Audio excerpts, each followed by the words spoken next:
اللهم صل على محمد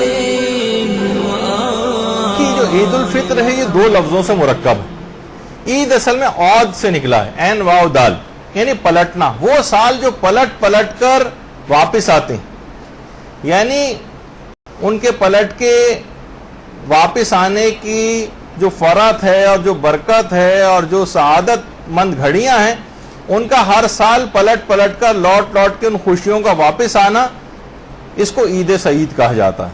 کیونکہ عید عود سے نکلا ہے، نہیں پلٹ کر واپس آنا. خوشی کے ایام ہر سال پلٹ پلٹ کر واپس آتے ہیں اور اس کی برکتیں واپس آتی ہیں، تو اس وجہ سے اس کو عید سعید کہا جاتا ہے. عید الفطر جو کہا جاتا ہے، فطر اصل میں کسی بھی کام کو اثر نو کرنے کو بھی کہتے ہیں، یا پہلی بار کرنے کو. رات بھر کی نیند کے بعد جب انسان صبح کو اٹھتا ہے تو مختصر سی خوراک جسے ناشتہ کہا جاتا ہے، اس سے اپنے دن کا آغاز کیا جاتا ہے. اسے بھی عربی میں فطور کہتے ہیں، فے توئے واو رے. کیونکہ ایک ماہ تک ہم حسب معمول کھانے پینے سے ہم اس لحاظ سے رکے رہے تھے، دن میں ناشتہ جس طریقے سے ہم اٹھ کر کرتے ہیں، تو انہی دنوں کے اعتبار سے عید کے دن، ان ایک مہینے کے ناغے کے بعد ہم عید کے دن کا آغاز کچھ کھانے پینے سے کرتے ہیں، جس کو فطور کہا جاتا ہے. اسی سے جو ہے عید الفطر نکلا ہے. اور کیونکہ اس دن صدقہ فطر دیا جاتا ہے، اس وجہ سے بھی اس کو عید الفطر کہا گیا. تو بہت ساری اس کی وجوہات ہیں کہ عید الفطر کیوں کہتے ہیں. اچھا، اس رات جاگ کر عبادت کرنے کا ثواب بہت زیادہ ہے. بہت سی روایات میں تو شب عید کو لیلۃ القدر کے برابر قرار دیا گیا. اور احیاء لیلۃ القدر یعنی عید کی رات کو جاگنا اور عبادت میں بسر کرنا، یہ بالکل ایسی ہے جیسے آپ شب قدر میں جاگ کر عبادت کر رہے ہیں. اور روایتوں میں کہ جو عید کی رات جاگے گا اور عبادت الہی انجام دے گا، تو اس دن اس کا دل نہیں مرے گا جب لوگوں کے دل اور قلوب جو ہیں وہ مردہ ہو رہے ہوں. یعنی میدان قیامت اور آخرت میں اس وقت جب لوگوں کے دل مردہ ہو رہے ہوں گے، اس کا دل نہیں مرے گا جو اس رات کو جاگے گا. بہت سی روایت میں جب شب عید کو لیلۃ الجائزہ کہا گیا ہے، یعنی انعام کی رات. یعنی خدا نے آپ کا باقاعدہ امتحان لیا تھا رمضان میں، آپ اس رمضان کے اس امتحان میں پوری اتری، تو اس وجہ سے اب آپ کو انعام اور جو اس کا رزلٹ ہے وہ آج کی رات آپ کو ملنے والا. دیکھیے، رمضان کے آخری عشرے میں اعتکاف بھی اسی وجہ سے رکھا گیا کہ انسان اپنا احتساب اسی دنیا میں اور حساب کتاب اسی دنیا میں کر لے، تاکہ پھر اسے آخرت کا حساب و کتاب نہ دینا پڑے. جو اس دنیا میں اپنے حساب کو صاف کر لے گا اور اپنا احتساب کر لے گا، پھر کسی بھی شخص کے 2 دفعہ حساب نہیں ہوں گے. تو اس شب عید میں کچھ خاص اعمال انجام دینا ہوتے ہیں. فقط اس کو لاہو و لعب میں، ٹی وی دیکھنے میں اور موسیقی کے پروگرام سننے میں انسان نہ لگائے، بلکہ اس رات کو کچھ اعمال انجام دے. تو وہی غروب کے وقت غسل شب عید کرنا، وہ بھی مستحب ہے، غسل شب عید. اور اس کے بعد پھر اس رات کو جاگ کر کچھ بھی، جتنے بھی آپ جاگ کر عبادت کر سکیں اس رات کو ضرور کریں. یہ دوسرا آج کی رات کا جو عید کی رات کا عمل ہے. تیسرا، نماز مغرب اور عشاء سے لے کر اور اس کے بعد صبح کی جو نماز ہوگی، اس کے بعد کچھ تکبیرات ہیں جو پڑھی جاتی ہیں. وہ تکبیرات بھی آپ کو مل جائیں گی مفاتی وغیرہ کے اندر. اللہ اکبر، اللہ اکبر، لا الہ الا اللہ، واللہ اکبر، اللہ اکبر، وللہ الحمد، علامہ ہدانا، وہ پوری آپ کو دعا اس کے اندر مل جائے گی. وہ اس کو پڑھنے کا بہت زیادہ ثواب ہے. اچھا، ایک دوسری وہ بھی آپ کو اس کے اندر مل جائے گی، یا ذل من والطول، اس سے جو دعا شروع ہوتی ہے یہ بھی آپ کو مفاتی میں مل جائے گی. یہ بھی اس رات کو ضرور پڑھیں. چھوٹی چھوٹی سی دعائیں ہیں. اور اس دعا کو پڑھنے کے بعد سجدے میں جا کر 100 مرتبہ اتوب الی اللہ جو پڑھا جاتا ہے وہ بھی، کیونکہ اس کی رات کو بھی اعمال ایسی جیسے شب قدر میں آپ اعمال انجام دیں گے، یہ ضرور. اس کے علاوہ زیارت امام حسین علیہ الصلوۃ والسلام، اللہم صلی علی محمد وعلی محمد.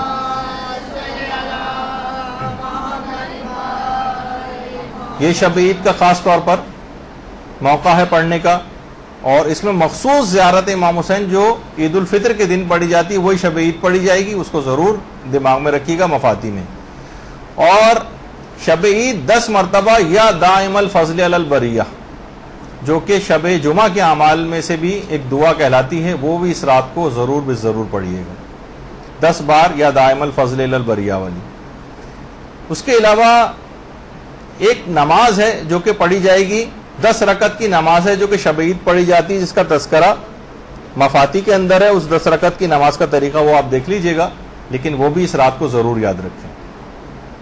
اور کچھ دعائیں ایسی ہیں کہ جو دعائیں وداع ماہ رمضان کہلاتی ہیں. رمضان کو ودا کرنے کی کچھ دعائیں، یہ بھی مفاتی میں 2-3 دعائیں ہیں، یہ آپ ضرور پڑھ لیجئے گا، جن کا اتنا وقت نہیں کہ اس وقت میں ان کو پڑھ کر آپ کی خدمت میں بیان کروں.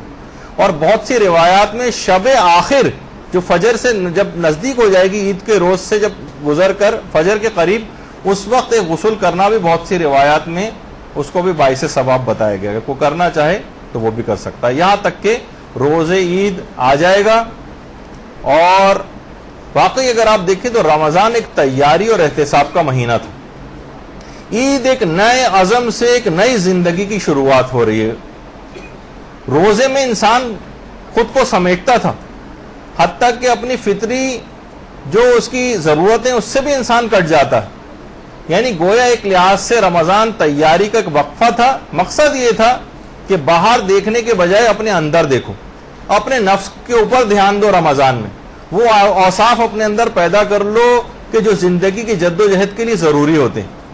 صبر کا مادہ اپنے اندر پیدا کرو، برداشت کا مادہ پیدا کرو، ایثار کا مادہ پیدا کرو، صدقات دو، عبادتیں انجام دو، احکامات خدا کی پاسداری کرو.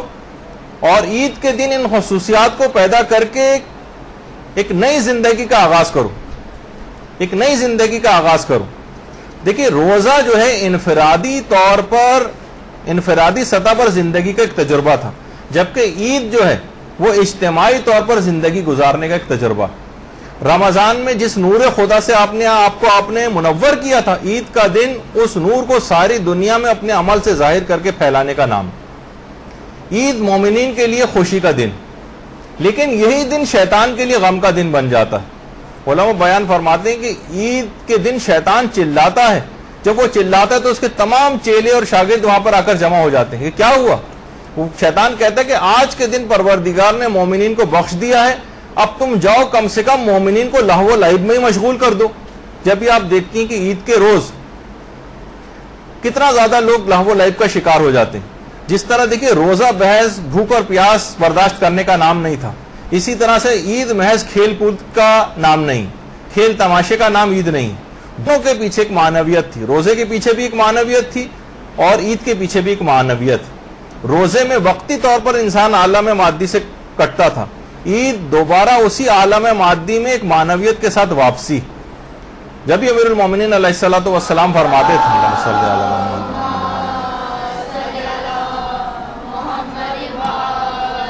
کہ ہر دن وہ عید کا دن ہے جس دن انسان نے کوئی گناہ نہ کیا ہو، کوئی گناہ اس دن انجام نہ دیا ہو. اور ہم دیکھتے ہیں کہ شب عید سے ہی گناہ شروع ہو جاتے ہیں. شب عید سے ہی ٹی وی پر موسیقی کی آوازیں آنا شروع ہو جاتی ہیں، گانوں کی آوازیں بلند ہونا شروع ہو جاتی ہیں. اور دیکھیے یہ بھی کہا جاتا ہے کہ آپ کو کیسے پتا چلے گا کہ آپ کے رمضان کے روزے قبول ہوئے. اس کا اسٹینڈرڈ اور معیار کیا ہے؟ جی ہاں، اس کا ایک اسٹینڈرڈ ہے، ایک معیار ہے، ایک کسوٹی پہ آپ پرکھ سکتی ہیں کہ آپ کے روزے قبول ہوئے یا نہیں ہوئے. وہ ہے شب عید اور عید کا دن. اگر ان دنوں میں آپ نے کوئی گناہ نہیں کیا ہے تو اس بات کی دلیل ہے کہ آپ کے رمضان کے روزے قبول ہو گئے. اور اس دن اگر آپ نے گناہوں میں گزارے یا کچھ گناہ آپ سے ہوئے اور جانتے بوجھتے آپ نے گناہ کیے، اس کے معنی یہ ہے کہ آپ نے رمضان سے اور شب قدروں سے اور کسی سے کوئی فائدہ نہیں اٹھایا. کوئی تقوی کا پورے سال اس ایک مہینے کے تقوی کو چلنا چاہیے تھا. جب ایک مہینے کے روزے فرض کیے گئے، یہ ایک ایسا تھا کہ ایک رات کے اندر ہی چند گھنٹوں پہلے تک جس میں ہم تقوی میں تھے، چند گھنٹوں کے اندر ہی وہ ساری پونجی لٹ گئی. وہ جیب جس کو وہ کٹ گئی جس میں تنخواہ آج ہی کے دن ملی تھی اور آج ہی مثلا اس کے گھر ڈاکہ پڑ گیا، مثلا شیطان آیا اور وہ ساری پونجی ہماری لے کر چلا گیا. تو یہ شب عید یہ بہت احتیاط کے ساتھ گزارنی ہے، اور روزے عید انتہائی احتیاط کے ساتھ گزارنا ہے. ایک بھی گناہ اس دن نہ ہونے پائے. ٹھیک ہے، آئندہ زندگی گناہ ہم کو اطمینان نہیں ہوتا، کبھی نہ کبھی خدا نہ خواستہ ہم سے ہو جائیں گے، ان سے بھی بچنے کی کوشش کرنا ہے. لیکن معیار شب عید اور روزے عید.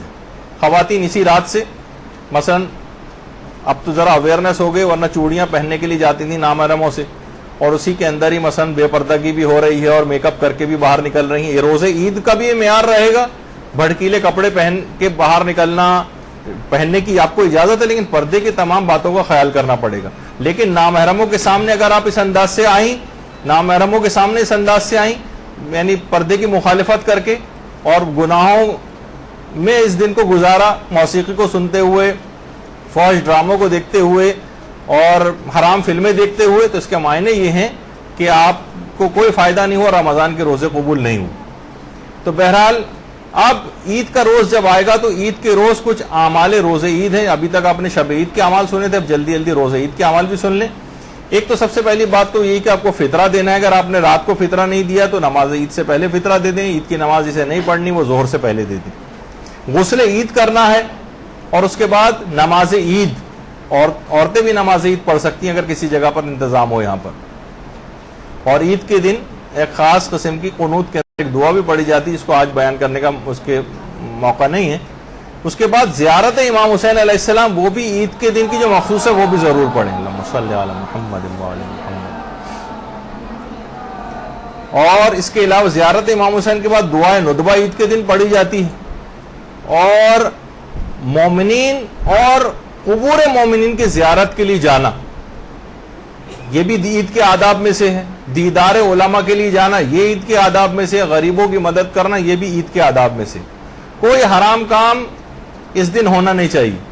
مرد حضرات، جیسے میں نے عورتوں کی بے پردگی اور اس کے حوالے سے بہت سی مثالیں دی ہیں، اسی طرح مرد حضرات بھی جو رمضان کے مہینے میں کچھ داڑھی وغیرہ رکھ لیتے ہیں، اس رات کو داڑھی شیو کر کے اور وہ عمل سے ثابت کر دیتے ہیں ان کے رمضان کے روزے قبول نہیں ہوئے.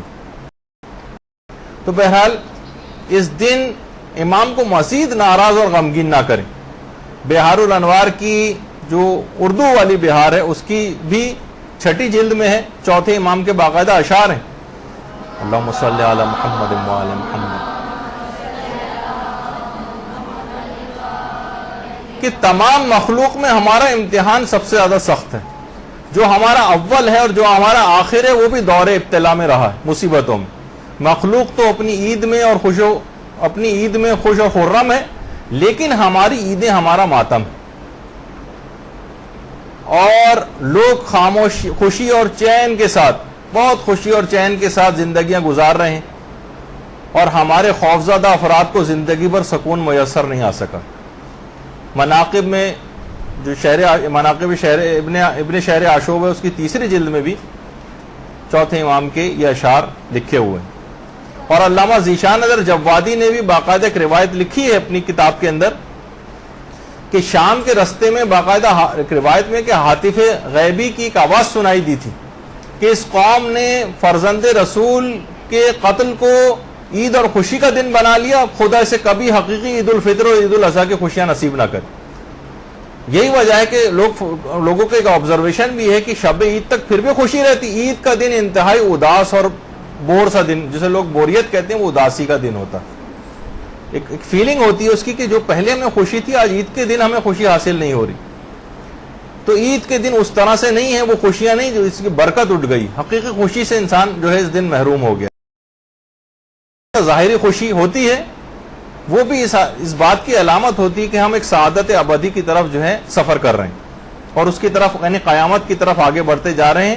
گویا ہم خوشی کے بالکل کنارے پہنچ گئے، بس ایک منزل کی جست لگانا باقی ہے، کیونکہ رمضان میں مغفرت ہو گئی اور بس اب جنت اس کے درمیان میں حائل ہے. تو دیکھیے عید کا دن ویسے تو خوشی کا دن ہے، اگر حالات خوشی کے نہ ہوں اور قتل و غارت گری اور مصائب یہ سب چیزیں ہوں تو عید کا دن ایک عہد کا دن بن جاتا ہے، سچا عہد کہ ہم پروردگار سے عہد کرتے ہیں کہ ایسے مومن بنیں گے جیسا ہمارا پروردگار رسول و ائمہ چاہتے ہیں، اور اپنی خواہش نفس کے ہم غلام نہیں بنیں گے بلکہ اللہ کے اطاعت گزار بندے بنیں گے. پھر اس دن جس دن جب خوشیاں دستیاب نہ ہوں اور مصائب اور پریشانیاں اور مشکلات اور قتل و غارت گری ہو تو پھر عید کا دن عہد کا دن بن جاتا ہے. تو بہرحال خدا ہم سب کے روزوں کو اور نیک اعمال کو قبول فرمائے، اور رمضان کے بعد بھی عید اور سال کے عام دنوں میں بھی اپنی اطاعت کی توفیق پروردگار ہمیں نصیب فرمائے، اور اس حقیقی خوشی کے دن ہمیں نصیب فرمائے کہ جب فرزند رسول اور اللہ کی آخری حجت کے ظہور پر نور اور ان کی عادلانہ حکومت کے سکون و چین کے دنوں کی صورت میں وہ دن جو پہلے زمین کو حاصل ہوں گے وہ ہمیں نصیب فرمائے. وصلی اللہ اللجل اللجل يا مولاي اللجل اللجل اللجل اللجل اللجل اللجل اللجل يا صاحب السماء